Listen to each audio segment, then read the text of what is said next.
2014ஆம் ஆண்டுக்கு முன்பு வரை இந்த நாட்டில் எதுவுமே நடக்காது என்ற எண்ணம் மக்கள் மனதில் ஆழமாக பதிந்திருந்தது. விரக்தியில் இருந்த மக்கள் தங்களின் கடைசி நம்பிக்கையாக பிரதமர் மோடியை தேசத்தை வழிநடத்த தேர்ந்தெடுத்தனர். முன்னேற்றத்தின் சகாப்தம் தொடங்கியது. நாட்டை விரக்தியின் ஆழத்திலிருந்து மீட்டெடுத்து ஒவ்வொரு இந்தியரின் மனதிலும் நாட்டின் மீதான தன்னம்பிக்கை கட்டி எழுப்பப்பட்டது. மோடி 3.0 இந்த முறை தனது அரசு 3 மடங்கு வேகமாக செயல்படும் என்றும், முதல் பதவிக்காலத்தில் நாட்டு மக்களுக்கு வழங்கப்பட்டதை விட 3 மடங்கு அதிகமாக நன்மைகள் கிடைக்கும் என்றும் பிரதமர் மோடி உறுதியளித்தார். சொன்னது போலவே தீர்க்கமான தொலைநோக்கு பார்வை, உறுதியான கொள்கை முடிவு, உலகளாவிய அந்தஸ்தில் அசைக்க முடியாத உயர்வு என ஓராண்டுக்குள் முன்னெப்போதும் இல்லாத வளர்ச்சியை நாடு அடைந்திருக்கிறது. குறிப்பாக ஆபரேஷன் சிந்தூர் மோடி 3.0வின் மிகப்பெரிய சாதனையாகும். சந்தேகத்திற்கு இடமின்றி தேசிய பாதுகாப்பில் ஒரு துணிச்சலான முன்னேற்றம் இதுவாகும். ராணுவ மற்றும் ராணுவமற்ற நடவடிக்கையான ஆபரேஷன் சிந்தூர் பயங்கரவாதத்திற்கு எதிரான இந்தியாவின் உறுதியான நிலைப்பாட்டை உலகத்திற்கு பறைசாற்றியது. அதிரடி தாக்குதல்களை தாங்க முடியாத பாகிஸ்தான் கெஞ்சி கேட்டுக்கொண்டதன் பேரில் ஆபரேஷன் சிந்தூர் தற்காலிகமாக நிறுத்தி வைக்கப்பட்டது. மேலும் பாகிஸ்தான் பயங்கரவாதத்தை முழுவதுமாக நிறுத்தும் வரை சிந்து நதிநீர் ஒப்பந்தம் நிறுத்தி வைக்கப்பட்டது. இனி எந்த ஒரு பயங்கரவாத செயலையும் ஒரு போர் செயலாக கருதப்படும் என்று இந்தியா எச்சரித்தது. 11 ஆண்டுகளுக்கு முன் 686 கோடி ரூபாயாக இருந்த இந்தியாவின் பாதுகாப்பு ஏற்றுமதி இந்த ஆண்டு 23,000 கோடி ரூபாயை தாண்டியிருக்கிறது. சுமார் 90க்கும் மேற்பட்ட நாடுகள் இப்போது இந்தியாவின் பாதுகாப்பு தொழில்நுட்பத்தை தங்கள் ஆதாரமாக அமைத்துக் கொண்டுள்ளன. பிரதமர் மோடி இந்தியாவுக்கு மட்டும் பாதுகாவலாக இல்லாமல் உலகத்துக்கே பாதுகாவலாக உள்ளார் என்பதை இது காட்டுகிறது. 2026 மார்ச் மாதத்திற்குள் நக்சல் இல்லாத இந்தியாவை உருவாக்கும் இலக்கை பிரதமர் மோடி தலைமையிலான மத்திய அரசு நிர்ணயித்திருக்கிறது. அதன்படி நாடு முழுவதும் நக்சலைட் பயங்கரவாதத்தை ஒழிக்கும் ஆபரேஷன் பிளாக் ஃபாரஸ்ட் என்ற நடவடிக்கை நடத்தப்பட்டது. நக்சல் அமைப்புகளுக்கு தலைமையகமாக விளங்கிய சத்தீஸ்கர் தெலுங்கானா எல்லையில் உள்ள கர்ரேகுட்டலு மலையில் வெறும் 21 நாட்கள் நடத்தப்பட்ட தொடர் ராணுவ நடவடிக்கையில் எந்த ஒரு பாதுகாப்பு வீரரின் உயிருக்கும் ஆபத்தில்லாமல் 50க்கும் மேற்பட்ட நக்சலைட்டுகள் கொல்லப்பட்டனர். ஒரு காலத்தில் சிகப்பு பயங்கரவாதத்தால் ஆளப்பட்ட கர்ரேகுத்தலு மலையில் மூவர்ண கொடி பட்டொளி வீசி பறக்கிறது. முன்னணி சர்வதேச சக்தியாகவும் உலகளாவிய தெற்கின் குரல் என்ற இந்தியாவின் நிலையை உறுதிப்படுத்தி வருகிறது.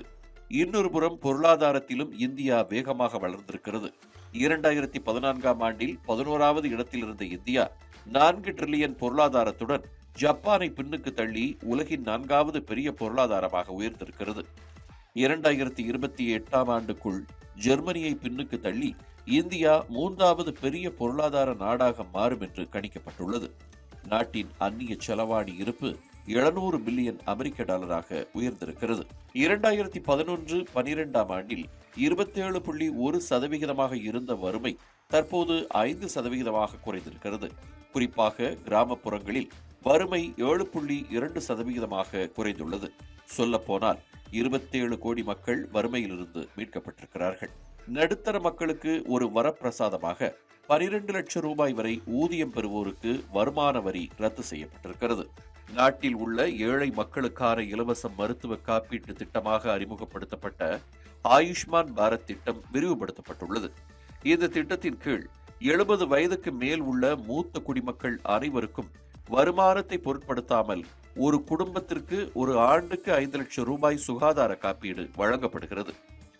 ஒருங்கிணைந்த ஓய்வூதிய திட்டத்தின் மூலம் 25 ஆண்டுகள் சேவை செய்த அரசு ஊழியர்களுக்கு சராசரி அடிப்படை ஊதியத்தில் 50% ஓய்வூதியத்தை உறுதி செய்துள்ளது. பெண்களின் கண்ணியத்தை உறுதி செய்த தூய்மை இந்தியா திட்டம், பெண்களுக்கு நிதி அதிகாரம் அளித்த ஜன்தன் திட்டம், பெண்களை தொழில் முனைவோராக மாற்றிய முத்ரா திட்டம், பெண்களின் பெயரில் வீடு வழங்கும் பிரதமர் ஆவாஸ் யோஜனா திட்டம், பெண் குழந்தைகளை பாதுகாக்கும் திட்டம், பெண்களின் கண்ணீரை துடைக்கும் புகையில்லா சமையலறை வழங்கிய உஜ்வாலா திட்டம் என பிரதமர் மோடியின் ஆட்சி காலத்தில் பெண்களின் முன்னேற்றத்திற்கான பல்வேறு நலத்திட்டங்கள் வெற்றிகரமாக செயல்படுத்தப்பட்டுள்ளன. ஒரு நாட்டில் உட்கட்டமைப்புக்காக செலவிடப்படும் ஒவ்வொரு பைசாவும் மொத்த உள்நாட்டு உற்பத்தியில் 3 மடங்கு வளர்ச்சியை தருகிறது. கடந்த 10 ஆண்டுகளில் கட்டப்பட்ட சாலை, ரயில்வே மற்றும் விமான உட்கட்டமைப்புகள் மேம்படுத்தப்பட்டுள்ளன. தேசிய நெடுஞ்சாலை 1,50,000 கிலோமீட்டராக அதிகரித்துள்ளது. கடந்த 10 ஆண்டுகளில் ஜெர்மனிக்கு இணையான ரயில்வே நெட்வொர்க் கட்டமைக்கப்பட்டுள்ளது. பிரதமர் மோடி ஆட்சியில் 157க்கும் மேற்பட்ட விமான நிலையங்கள் உலக தரத்தில் உருவாக்கப்பட்டுள்ளன.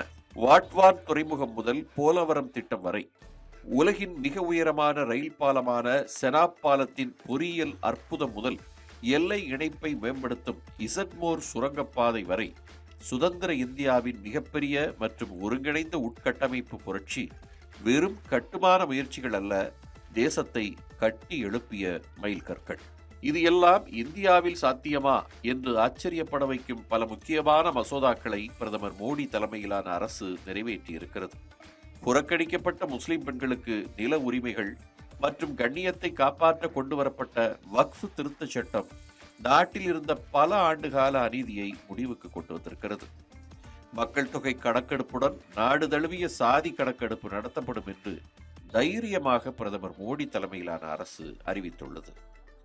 ஒரே நாடு ஒரே தேர்தல் திட்டத்திற்கு பிரதமர் மோடி தலைமையிலான அமைச்சரவை ஒப்புதல் அளித்து அதற்கான நடவடிக்கைகளை முடுக்கிவிட்டிருக்கிறது. உறுதியான, கூர்மையான, லட்சியத்தில் தடுக்க முடியாத மோடி 3.0 நிர்வாக விதிகளை கச்சிதமாக எழுதுகிறது.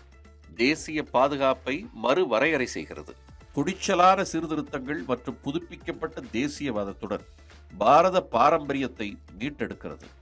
இந்தியாவின் உன்னதமான எதிர்காலத்தை படைக்கிறது.